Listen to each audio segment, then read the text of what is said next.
بسم اللہ الرحمن الرحیم۔ پیارے دوستوں، آج کی ویڈیو میں ہم بات کرنے والے ہیں سر کے درد کے تعلق سے۔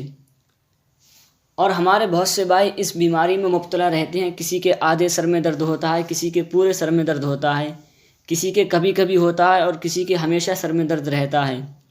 لہٰذا پیارے دوستوں، آج کی ویڈیو میں ہم ایسی دعا بتانے جا رہے ہیں جس دعا کو آپ پڑھ لیں گے انشاءاللہ تبارک و تعالی سر کے درد سے ہمیشہ کے لیے محفوظ ہو جائیں گے۔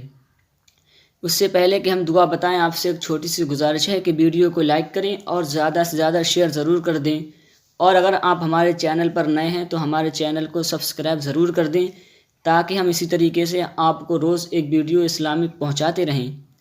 تو دوستوں شروع کرتے ہیں یہ دعا۔ بسم اللہ الرحمن الرحیم۔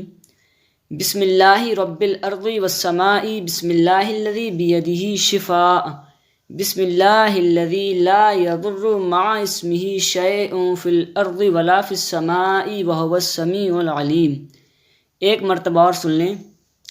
بسم اللہ رب الارض والسماء، بسم اللہ الذی بیدہ شفاء، بسم اللہ الذی لا یضر مع اسمہ شیء فی الارض ولا فی السماء وہو السمیع العلیم۔ یہ دعا ہے دوستوں، اور اس کے پڑھنے کا طریقہ یہ ہے کہ مریض کے سر پر ہاتھ رکھ کر 3 بار یا 7 بار، کم سے کم 3 بار اور زیادہ سے زیادہ 7 بار یہ دعا پڑھ کر سر پر دم کر دیں۔ انشاءاللہ تبارک و تعالی ضرور شفا حاصل ہوگی۔ السلام علیکم۔